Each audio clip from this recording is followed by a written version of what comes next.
It was the first week of December when my phone lit up with a text from my mom, Linda. "Emily, you coming home for Christmas? It won't feel right without you." I stared at those words, my thumb hovering over the screen. I'm 32, a freelance graphic designer in Seattle, and I've spent years feeling like the odd one out in my family. But that message? It hit me hard. It was the kind of thing I'd dreamed of hearing, the kind of thing that made me think maybe, just maybe, this time would be different. I scrolled up to reread the other texts. "Your dad would love to see you," she'd written earlier, and then, "The holidays aren't the same without our Emily." My heart did this stupid little flip, like it hadn't learned its lesson from all the times before. I could picture it already, us crowded around the dining table in our Chicago suburb house, stringing popcorn for the tree, laughing over burnt cookies. Maybe we'd watch those cheesy Hallmark movies and make fun of the predictable endings. Maybe we'd actually talk, like a real family. Work was a mess. I was juggling 3 clients, all demanding last-minute revisions. My inbox was a war zone, and my sleep schedule was more like a series of naps, snatched between deadlines. I'd been staring at my laptop so long my eyes felt like they'd been sandpapered. But I told myself, they want you there, they miss you. So I did something I almost never do. I asked for time off. It took a week of begging my main client, reshuffling project timelines, and promising I'd check emails if anything exploded. But I carved out 5 days. 5 whole days to go home. I booked a flight, stuffed a carry-on with sweaters and a few small gifts, a sketchbook for Chloe, my younger sister, a coffee mug for Dad, a scarf for Mom. I even let myself daydream about us playing Scrabble, me pretending to lose so Dad could gloat. The flight was a nightmare. The guy next to me was eating some kind of garlic-drenched sandwich that smelled like a locker room, and the turbulence made my coffee slosh onto my jeans, but I didn't care. I was buzzing with this dumb, stubborn hope, the kind that keeps showing up no matter how many times it's been kicked to the curb. I landed in Chicago, my breath fogging in the cold as I dragged my suitcase out of the Uber. The house looked the same as always. Red brick, slightly crooked mailbox, Christmas lights tangled on the porch. I could see the glow of the tree through the window, and for a second I felt like a kid again. Like maybe this was the year we'd get it right. I stepped onto the driveway, my boots crunching in the snow, and I smiled. Not a fake smile, but the real kind, the kind that hurts a little because you're afraid it won't last. That's when I saw the car.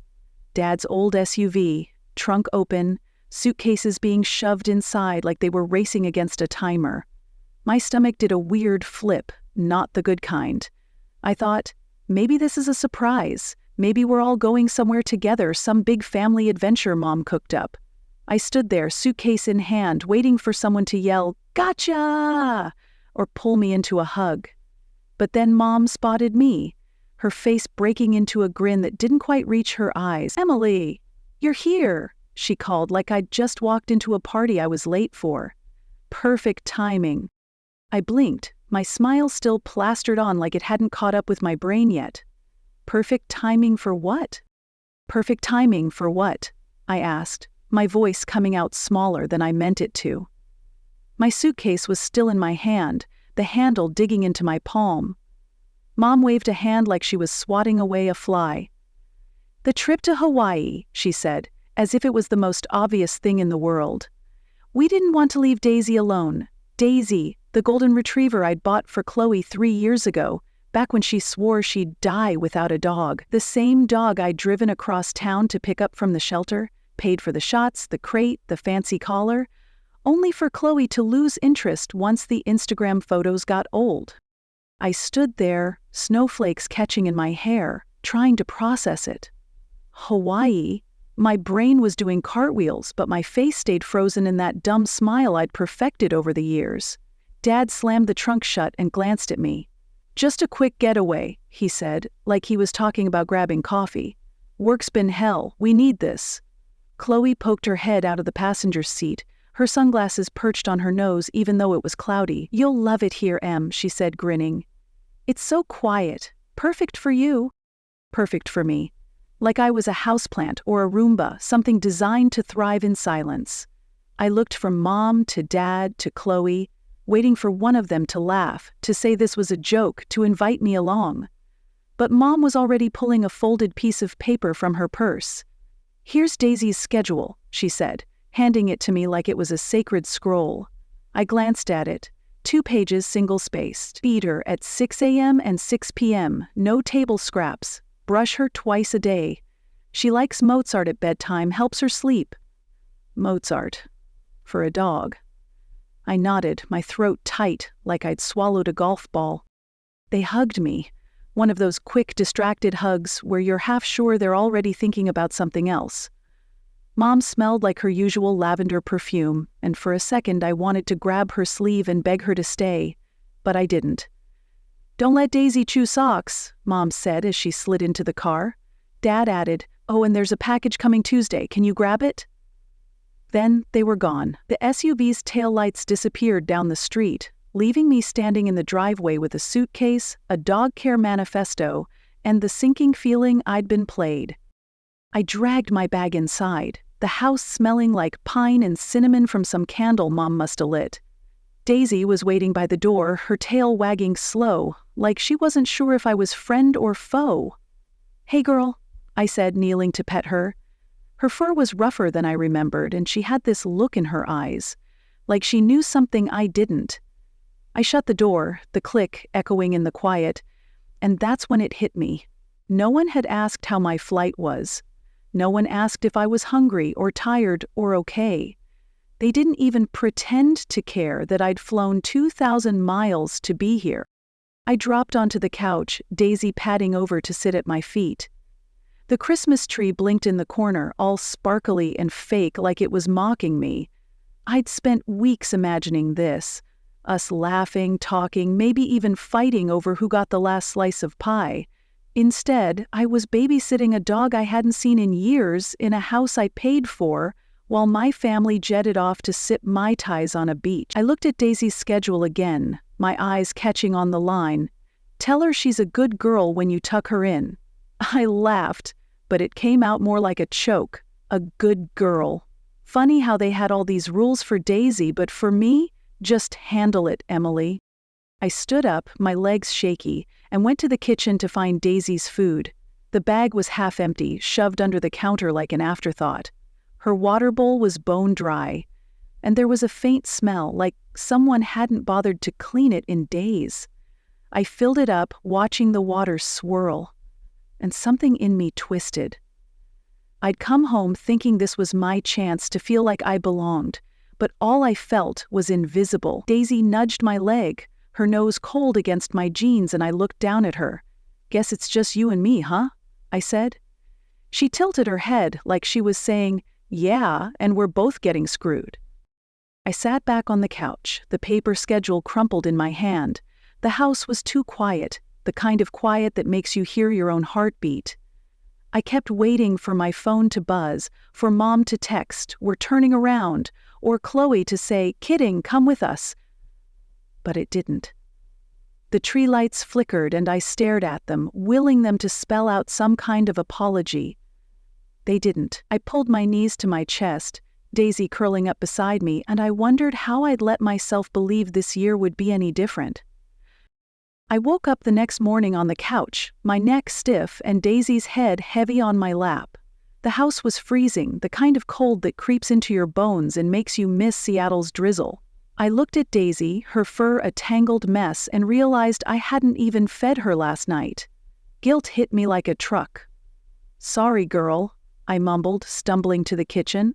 I poured kibble into her bowl, and she ate like she hadn't seen food in days. Her water bowl still had that faint, sour smell, so I scrubbed it until my knuckles hurt.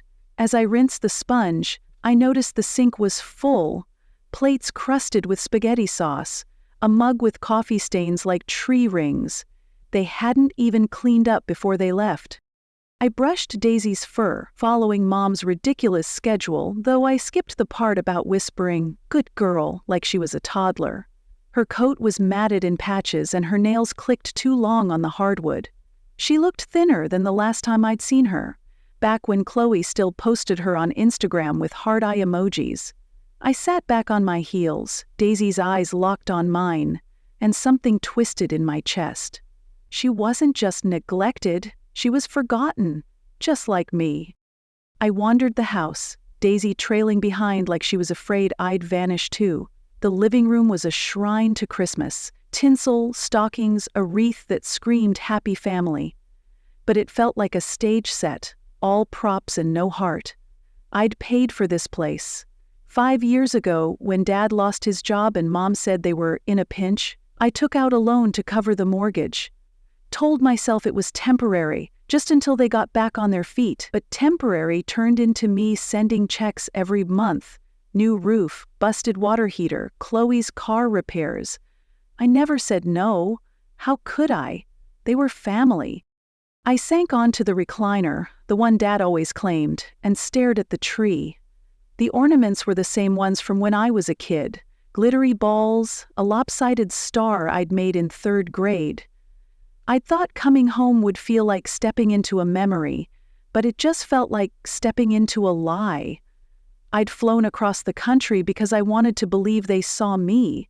Not Emily the check writer, Emily the fixer, but Emily, their daughter, their sister. I wanted to believe they missed me. But they didn't.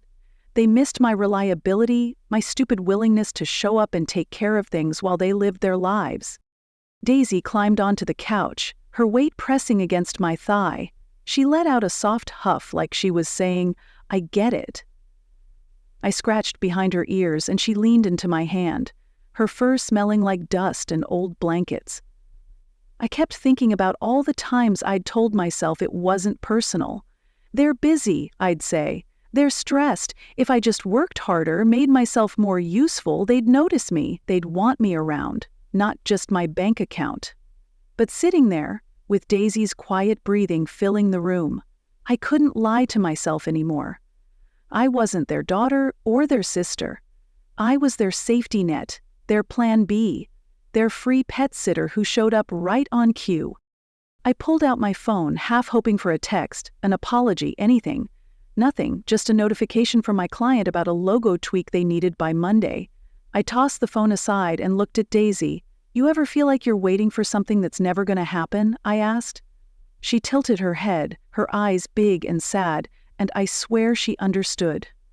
I stood up, my legs heavy, and started cleaning counters, folding blankets, anything to keep my hands busy.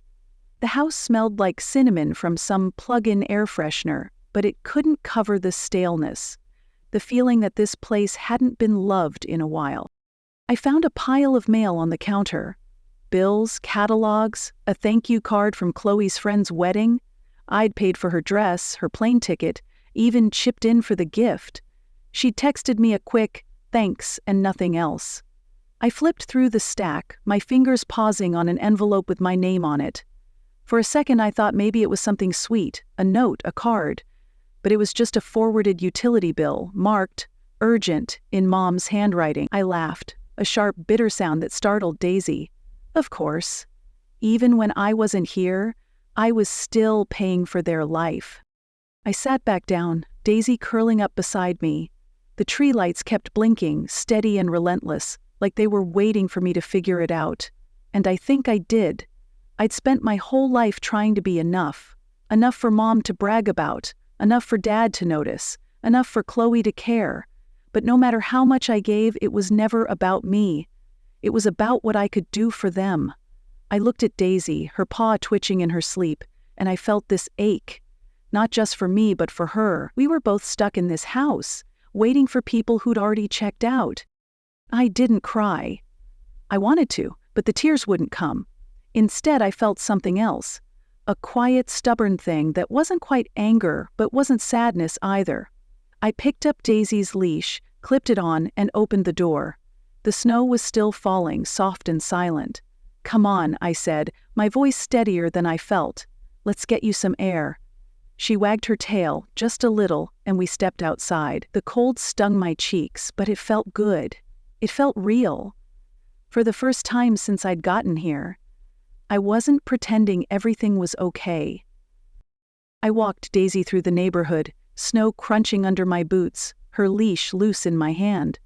The street was quiet, houses glowing with Christmas lights, wreaths on every door. It looked like a postcard, the kind of place where families actually liked each other. Daisy sniffed at a snowbank, her tail wagging half-heartedly, and I let my mind drift.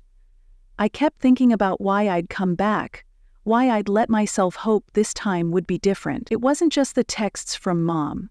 It was all the years before, all the times I'd tried to fit into this family and ended up feeling like a puzzle piece from the wrong box. Growing up, I was the weird kid.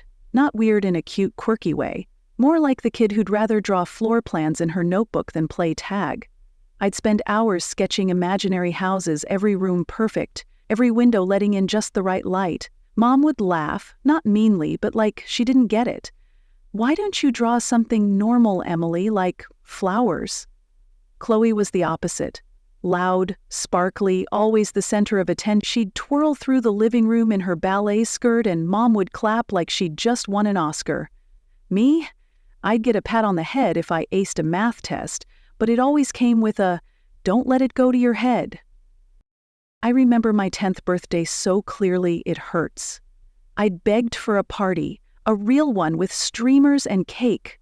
Mom said they'd handle it, and I was so excited I could barely sleep. I wore my favorite dress, blue with tiny white stars, and helped bake cupcakes, even piped the frosting myself. But when I walked into the backyard, it was empty. No friends, no balloons, just a folding table with a note. "Happy birthday, Em, draw something cool." It was in Chloe's handwriting, all loopy and proud. Inside the house, I heard laughter. Mom, Dad, Chloe and her friends, playing music and eating pizza. They'd thrown her a just because party the same day. I sat on the porch, eating a cupcake alone, the frosting sticking to my fingers. I told myself it was fine. I was fine. But I wasn't. High school wasn't much better. I tried to blend in, borrowed Chloe's sparkly tops, even though they made me feel like a disco ball. I joined the art club, thinking maybe I'd find my people, but I was still the girl who organized the paintbrushes by color instead of joining the gossip. Kids called me intense, said I was hard to talk to. One girl, Sarah, told me at prom, "You're not ugly, Emily, you just don't act like a normal girl." I smiled, said thanks like it was a compliment, and went home early. I practiced laughing in the mirror after that, trying to get the pitch right, but it never felt like mine. When I got into art school, I thought things might change. I'd found my thing, graphic design, turning chaos into something clean and beautiful. I'd stay up all night tweaking fonts, losing myself in the glow of my screen. But Mom and Dad didn't come to my portfolio showcase. "Flights are pricey," Dad said. I nodded, told myself it made sense. Then I saw Chloe's spring break photos from Miami, all of them grinning on a beach, margaritas in hand, the same week. I sent Mom a text. "Missed you guys at the show." She replied, "So proud, honey," and nothing else. I stopped expecting them to show up after that. I graduated, got a job, then went freelance. I was good at it. Clients loved my work, even if they drove me nuts with "Can you make it pop more" emails. I started sending money home when they asked. Car broke down, I covered it. Chloe needed a new laptop for her blogging career, I Venmo'd her. The house needed a new deck, I paid for it. I told myself it was love, that family helps family. But love's supposed to go both ways, right? All I got were one-word texts, thanks, or nothing at all. Chloe once called to say she was so grateful, then asked for $200, 0 cents, in the same breath. I sent it, I always did. I thought if I gave enough, they'd see me. Not Emily the designer, Emily the bank account, but Emily the girl who still hung her lopsided star on the tree every year, who remembered Dad's favorite coffee, who kept Mom's old scarf in her drawer because it smelled like home. I thought maybe generosity could fill the gap, could make them want me around. But it didn't. Every check I wrote, every bill I paid, just made me feel smaller, like I was buying a ticket to a show I'd never get to see. Daisy tugged at the leash, pulling me back to the present. The snow was falling harder now, sticking to my coat. I looked at her, her fur dusted white, and felt this pang. She didn't ask to be here either. She'd been Chloe's obsession for about 5 minutes before she got bored and left Daisy to Mom and Dad, who clearly weren't winning any pet parent awards. I knelt down, brushing snow off her ears. "We're kind of in the same boat, huh?" I said. She licked my hand, her tongue warm against my cold fingers, and I almost lost it right there on the sidewalk. I stood up, my breath clouding in the air. I'd spent my whole life trying to fix myself, to be less quiet, less awkward, less me. I'd thought there was something wrong with me, some broken piece that made people look past me instead of at me. Mom used to say, half joking, "You're so serious, Emily, loosen up." Chloe would tease that I was allergic to fun. Even Dad, who never said much, once told me I was too in my head. I believed them. I thought if I could just be more like Chloe, bubbly, easy, loud, they'd love me. But no matter what I did, I was still the one left behind, the one they called when they needed something, not when they wanted me. We looped back to the house, Daisy trotting beside me. The porch light was on, casting a warm glow over the snow, but it didn't feel welcoming. It felt like a trap, like the house was waiting for me to step back into my role. Good old Emily, always there, always giving. I unlocked the door, Daisy shaking off snow in the entryway. I hung up my coat, my hands moving on autopilot, but my head was somewhere else. I kept thinking about all the times I'd said it's fine when it wasn't. All the times I'd smiled through the hurt, told myself I was overreacting. I looked at Daisy, curled up on her bed, and wondered if she felt it too. That ache of waiting for someone to care. I didn't want to feel like that anymore. Not here, not anywhere. But I didn't know what to do about it. Not yet. I spent the next couple of days on autopilot, following Daisy's schedule like it was my job. Feed her at 6, brush her fur, play fetch in the backyard until she got bored and flopped in the snow. I'd sit on the couch after, scrolling through emails from clients, tweaking designs on my laptop, the glow of the screen the only thing keeping me company. The house was too big, too quiet, like it was holding its breath. Daisy would curl up next to me, her warmth the one thing that felt real. I kept waiting for a text from Mom or Chloe, even just a, "How's Daisy?" Nothing came. Not a word. By the third night, I was done pretending. I was sitting on the floor, Daisy's head in my lap, her soft snores filling the room. The Christmas tree was still blinking, but it didn't look festive anymore. It looked desperate, like it was trying too hard. I'd been staring at the same logo design for hours, unable to focus, my mind stuck on one question. Why do I keep doing this?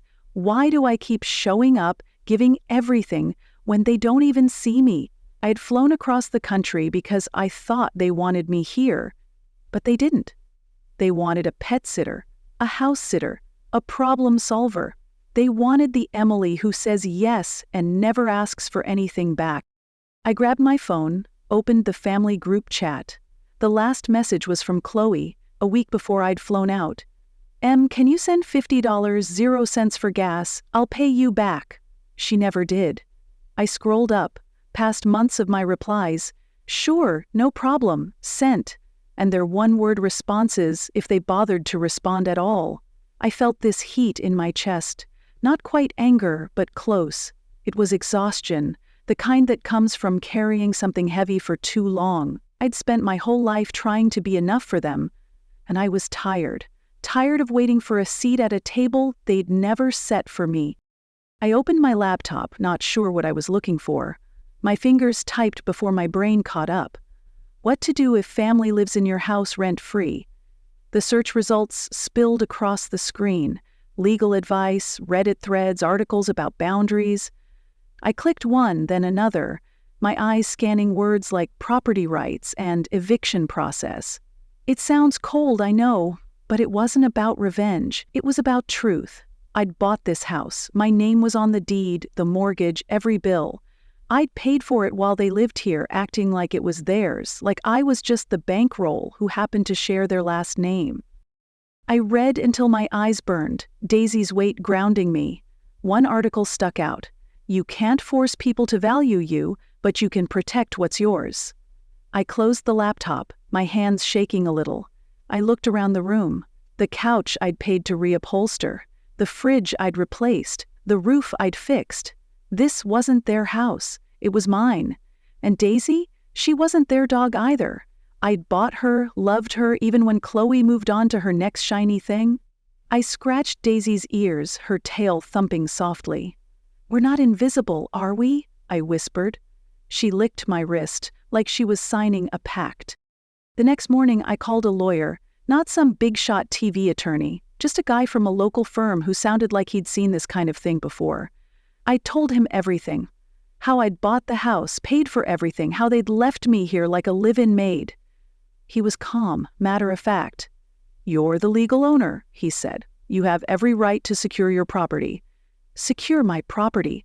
The words felt foreign, like they belonged to someone braver than me, but I kept hearing them over and over, like a heartbeat. I drove to a hardware store that afternoon, Daisy riding shotgun, her nose pressed against the window. I bought new locks, the heavy kind that come with a promise. Back home, I fumbled with the screwdriver, my hands clumsy but determined. Changing the locks wasn't easy. The old ones were stubborn, rusted from years of neglect.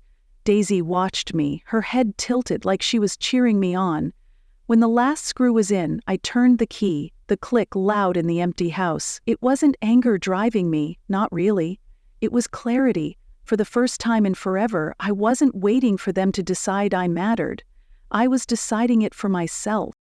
I sat on the couch, the new keys cold in my hand. Daisy hopped up beside me, her fur shedding all over the cushions, but I didn't care.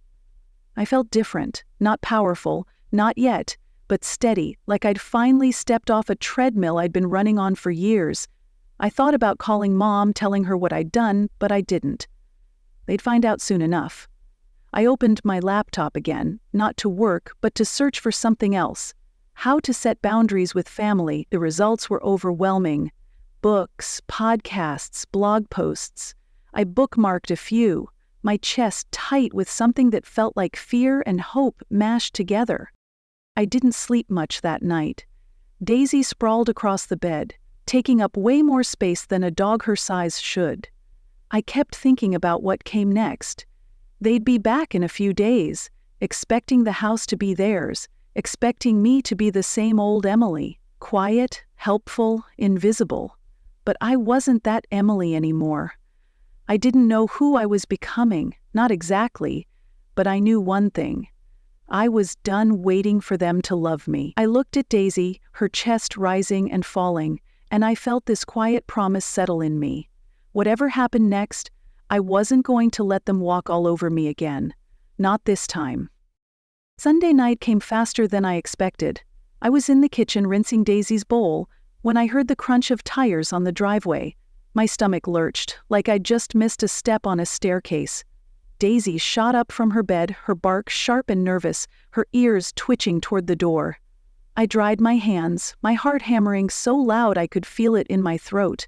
I'd known this moment was coming, but knowing didn't make it easier. The new locks felt like a secret I wasn't ready to share, but there was no going back now.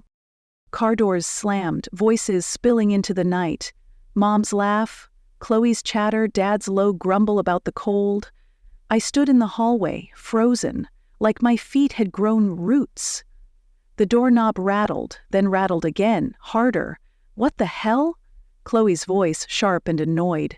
I heard keys jingle, Dad trying his set, the lock refusing to budge. My phone buzzed in my pocket, but I ignored it. I didn't need to see the screen to know it was them. Probably Mom, demanding to know why the door wouldn't open. "Emily!" Dad's voice boomed, followed by a heavy knock. "Open the door! Something's wrong with the lock!" I took a breath, then another, trying to steady myself. Daisy barked again, louder, her tail low. I picked her up, her warmth calming the tremor in my hands, and carried her to the couch. The knocking turned to pounding, Chloe's voice cutting through. "Em, come on, it's freezing out here." I sat there, stroking Daisy's ears, my mind racing. I'd rehearsed this moment 100 times since I changed the locks, but now that it was here, it felt bigger, scarier, like standing on the edge of a cliff. Mom's voice came next, softer but sharp around the edges. Emily Harper, you open this door right now. What's going on? I closed my eyes, picturing them on the porch. Mom with her arms crossed, Dad pacing, Chloe probably filming it for her stories. I didn't move. Not because I was mad, though part of me was, but because I needed them to hear me for once. Really hear me. I stood up, Daisy still in my arms, and walked to the door. I didn't open it. I just leaned against it, my voice quieter than I felt. I changed the locks, I said, clear enough to carry through the wood. Silence. Then Chloe, shrill and disbelieving, "You what? Are you serious right now?" Dad's fist hit the door again, making Daisy flinch. "This is our house, Emily. Open the damn door." My chest tightened, but I kept going. "It's my house," I said. "I paid for it. Every bill, every repair, every month. You left it a mess. Daisy was neglected. The doors weren't even locked when you left. I talked to a lawyer. I'm protecting what's mine." The words felt strange coming out, like they belonged to someone else, someone who didn't apologize for existing. There was a long pause, then Mom's voice, wobbly but cutting. "How could you do this to us? We trusted you with Daisy, with everything." "Trusted me?" The irony stung. "Trusted me to clean up their mess, to keep their life running while they sipped cocktails in Hawaii." I swallowed, my throat dry. "I didn't feel like it," I said. "I did what I had to. The house wasn't safe. Daisy wasn't okay. I'm the owner. That's it." Chloe lost it then, her voice climbing. "You're insane, Em. You can't just lock us out because you're in a mood." She banged on the door and I heard her try the handle again like she could will it open. Dad shouted something about calling a locksmith and Mom started crying. Loud, performative sobs that I knew were for the neighbors' benefit. I pictured her standing there, hand on her chest, playing the victim like she always did. Daisy whimpered and I set her down, my hands steadier now. Adrenaline was kicking in, drowning out the guilt trying to creep up. I heard footsteps around the side of the house, then a scraping sound. Chloe, probably, trying to pry open the kitchen window. That's when I knew I couldn't wait anymore. I pulled out my phone and called the police, my voice calm even though my pulse was racing. "Hi, yeah, I need help at my house," I said, giving the address. "My family's trying to get in. I own the property and I changed the locks. They're not leaving." The dispatcher was kind, professional, said someone would be there soon. I hung up and sat back on the couch, Daisy climbing into my lap like she sensed I needed her. The pounding stopped, replaced by more yelling, Chloe calling me selfish, Dad saying I'd regret this, Mom still crying. I didn't answer. I just waited, my fingers tracing circles in Daisy's fur. When the police arrived, I opened the door, the cold air rushing in. I handed them the deed, my ID, photos I'd taken of the house, the dirty dishes, the trash, Daisy's matted fur. I showed them the vet report from the checkup I'd gotten her 2 days ago, confirming she'd been underfed. The officers were calm, no nonsense. One turned to Dad. "Sir, she owns the house. No lease, no agreement. She's within her rights." Mom gasped, like she'd been slapped. "You're just going to let her do this? To her own family?" The officer didn't blink. "She hasn't broken any laws, ma'am. You need to leave, or we'll have to escort you." Chloe stared at me, her mouth open, like I'd grown a second head. Dad's face was red, his jaw tight, but he didn't argue. They grabbed their bags, still muttering. Chloe hissed something about me being dead to her. Mom sobbed louder. Dad just shook his head. I watched from the doorway as they piled into the car and drove off, taillights fading into the snow. I closed the door, the lock clicking into place. Daisy pressed against my leg, her tail wagging just a little. I sank to the floor, my back against the wall, and let out a breath I didn't know I'd been holding. I wasn't sure what I felt. Relief, maybe, or something close to it. But there was guilt, too. This quiet voice whispering that I'd gone too far, that I'd broken something that couldn't be fixed. I looked at Daisy, her eyes steady on mine, and I thought, maybe that's okay. Maybe some things need to break. The days after the confrontation felt like walking through fog. I stayed in the house, working remotely on a client's branding project. my laptop humming while Daisy dozed nearby. The quiet was different now. Not heavy, but fragile, like the world was waiting for me to decide what came next.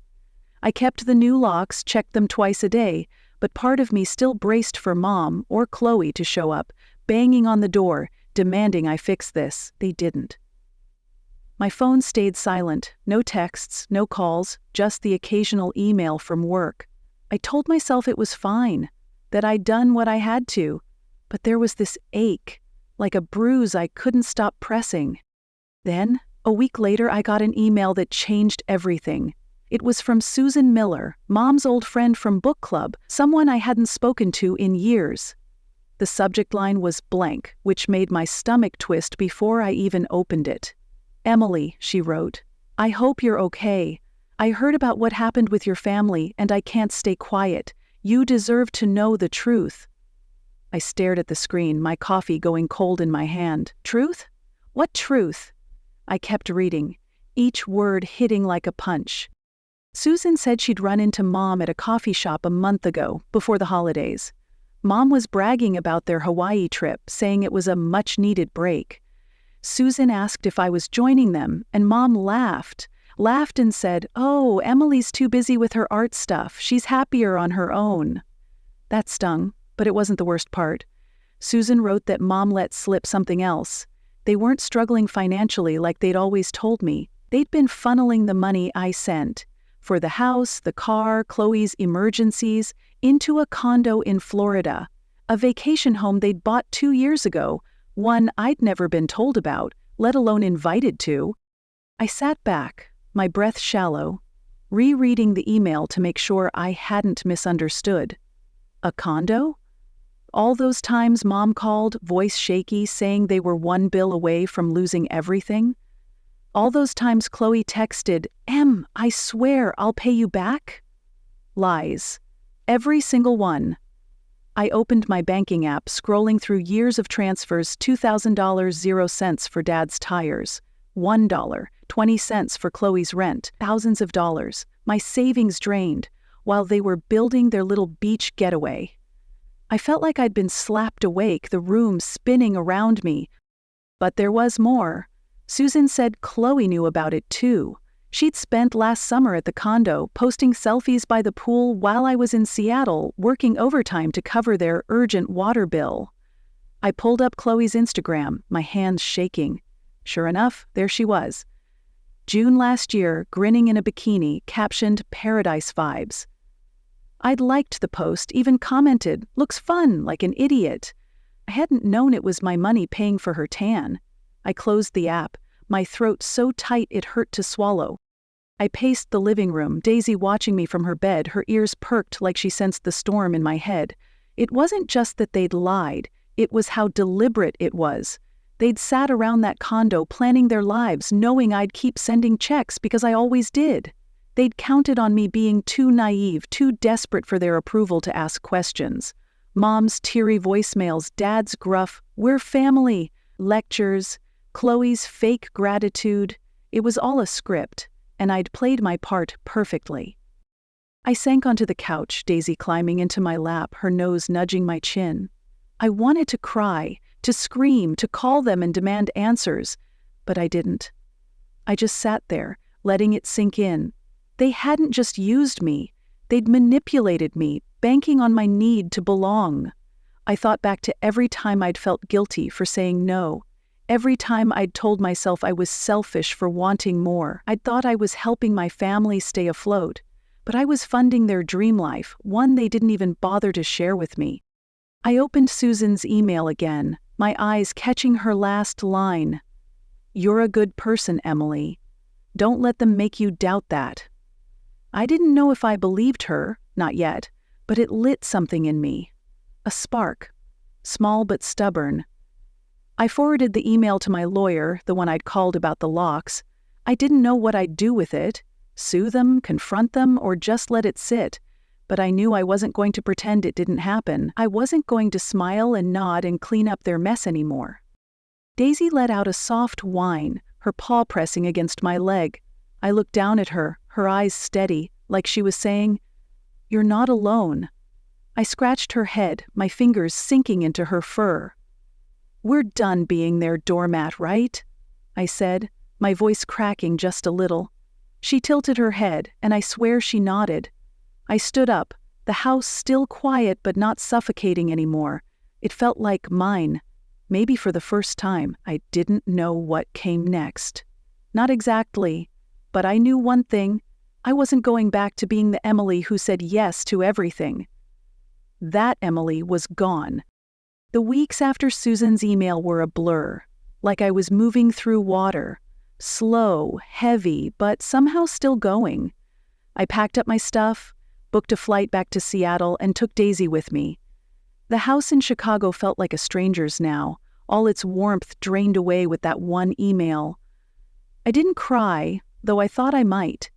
Instead, I felt this strange calm, like I'd finally set down a weight I'd been carrying so long I forgot how heavy it was. Daisy sat by my side the whole flight, her head resting on my knee, her quiet snores the only sound that made sense.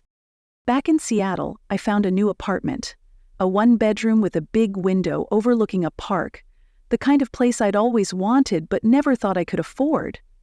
I'd been so used to sending money to Mom and Dad, to Chloe, that I'd forgotten how to spend it on myself. I set up a corner for Daisy, a soft rug, a basket of toys she pretended to ignore, a bowl that was always full. I took her to the vet, got her proper food, a shiny new collar. She started wagging her tail more, her eyes brighter, like she knew we were starting over together.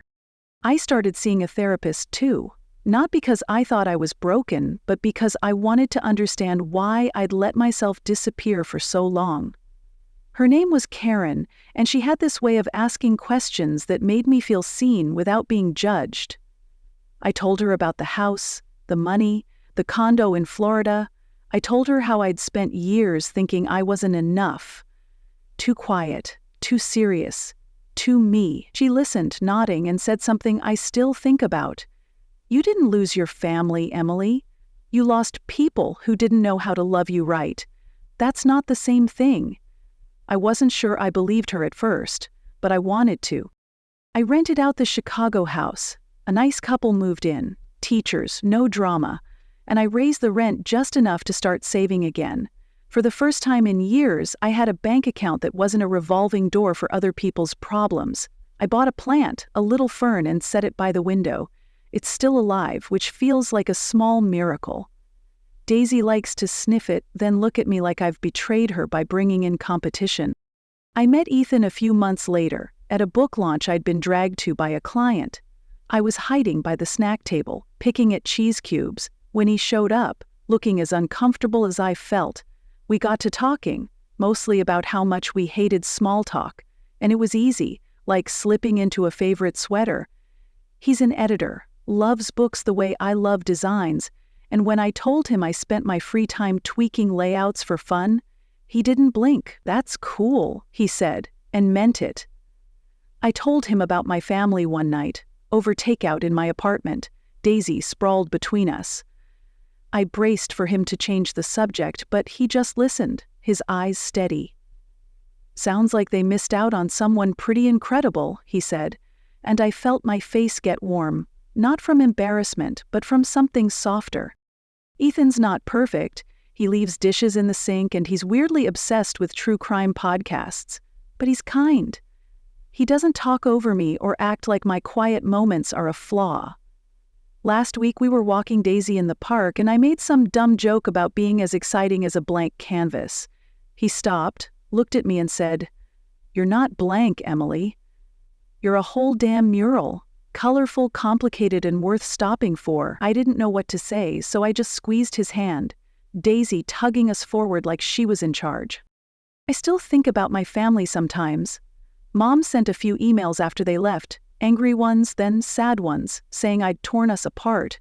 Chloe posted vague quotes on Instagram about toxic people, and I knew they were about me. Dad didn't reach out at all, which hurt more than I expected.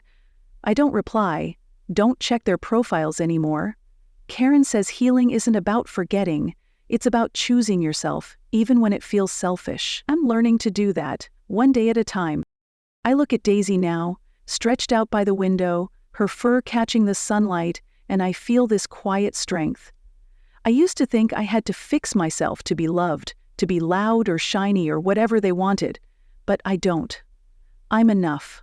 Me, with my sketches, my late-night work sessions, my bad jokes. I'm enough for Daisy, for Ethan, for the life I'm building, and that's more than I ever thought I'd have. So, that's where I'm at now, living in Seattle with Daisy, figuring out what it means to choose myself. It's not perfect, and some days I still wonder if I went too far, locking them out, cutting the cord. Other days, I think I should have done it years ago. I don't have all the answers, and maybe I never will. But I'm curious about what you think. Was I right to draw that line? Did I overreact? Or was I just late to the party? Drop your thoughts below. I'd love to hear them. And if you've ever had to stand up to people who made you feel small, share your story. It might help someone else feel less alone. If you want more stories like this, ones about finding your way after family lets you down, hit that subscribe button. Let's keep figuring this out together.